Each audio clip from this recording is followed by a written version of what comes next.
नमस्कार दोस्तों, कैसे हैं आप सभी। आशा है सपरिवार स्वस्थ कुशल और आनंद से होंगे। मेरा नाम है सूरज पंत और आप देख रहे हैं एसपी यूट्यूब वीडियो। तो आज लेके आए हैं 1857 का प्रथम स्वातंत्र्य समर का भाग 3। तो चलिए शुरू करते हैं।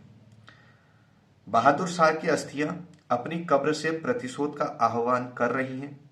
मंगल पांडे की आत्मा अभी भी सलीब पर से पवित्र मिशन की पूर्ति के लिए पुकार कर रही है। निडर लक्ष्मीबाई का रक्त क्रोध से उबल रहा है। कुंवर सिंह की ब्रिटिश शासन को छिन्न भिन्न करने की एकमात्र प्रतिज्ञा आज भी हिंदुस्तान की हवा में गूंज रही है।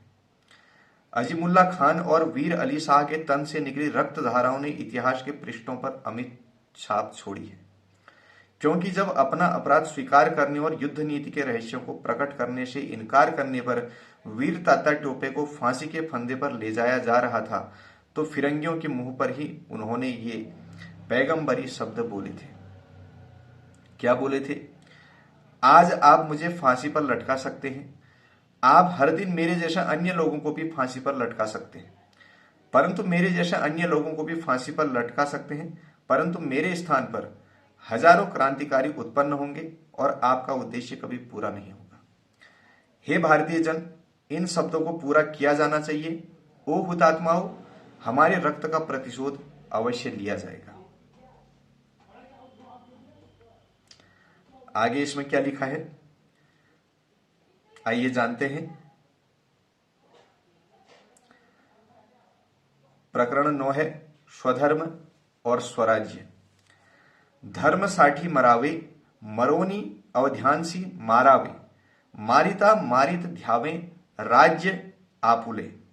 पंक्तियां लिखी हैं स्वामी रामदास ने। अर्थात धर्म हेतु मरे, मरते हुए सारों को मारे, मारते मारते जीते राज्य अपना। कोई छोटा सा घर बनाना हो तो भी इतनी मजबूत नींव तो बनाई ही जाती है कि वह उसका भार सह सके।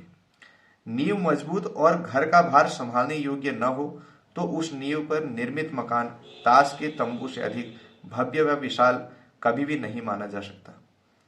यह बात अशिक्षित गंवार भी जानता है, परंतु किसी सामान्य मनुष्य को भी ज्ञात यह व्यवहार ज्ञान भुलाकर जब कोई लेखक प्रचंड क्रांति मंदिर किसी घास के तिनके पर निर्मित था, तो या तो वह पागल होता है या फिर क्षुद्र प्राणी। वह इन दोनों विशेषणों में से किसी एक का भी पात्र हो तो इतिहास लेखन के पवित्र कार्य के लिए पूरी तरह वह अयोग्य है।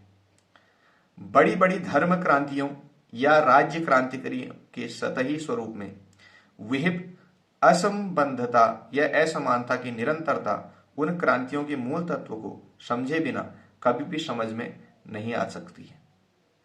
अनेक चक्र और अनेक लौह मार्गों वाला कोई विशाल संयंत्र प्रचंड शक्ति से काम करता हो तो वह शक्ति किस यंत्र शास्त्रीय नियम से उत्पन्न की गई है, यह पूर्ण रीति से समझे बिना देखने वालों को आश्चर्य मिश्रित विस्मय होगा।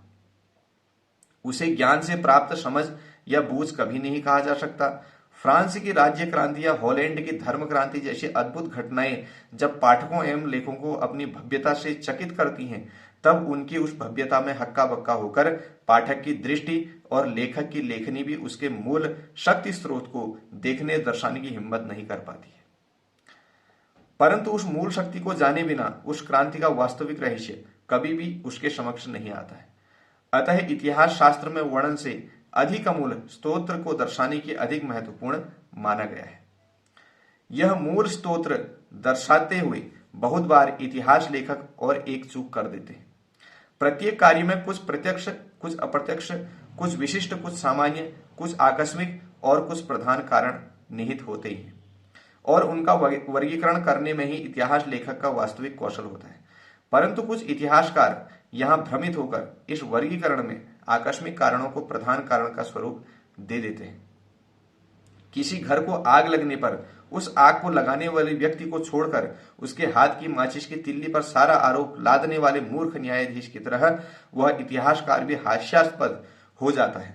आकस्मिक कारण को ही प्रधान कारण मानकर किसी ऐतिहासिक घटना का इतिहास लिखने से उस घटना न कुछ कारणों से घटित हुई देखकर उस घटक और उसमें सम्मिलित व्यक्तियों के लिए तुच्छ भावना उत्पन्न होने लगती है। इसलिए ऐतिहासिक घटनाओं का और विशेषकर क्रांतिकारी घटनाओं का इतिहास लिखते समय उसका केवल वर्णन लिखने से उसकी समुचित कल्पना प्रस्तुत करना संभव नहीं होता, या उसका उद्गम उसके निमित्त कारण तक ही खोजकर लौट आने से भी उसका यथार्थ स्वरूप ज्ञात नहीं होता। अतः जिसे सत्य, पक्षपात रहित और मर्म स्पर्शी इतिहास लिखना हो, उसे उस घटना और उस क्रांति की ज्वाला की नींव के कारणों का, उसके मूल क्या तत्व थे, उसके प्रधान कारण क्या थे, इन सब का पर्यालोचन अवश्य कर लेना चाहिए। इस पार्ट में इतना ही। यहां से आगे का घटनाक्रम अगले पार्ट में लेके आएंगे। तब तक के लिए जय हिंद, वंदे मातरम, भारत माता की जय।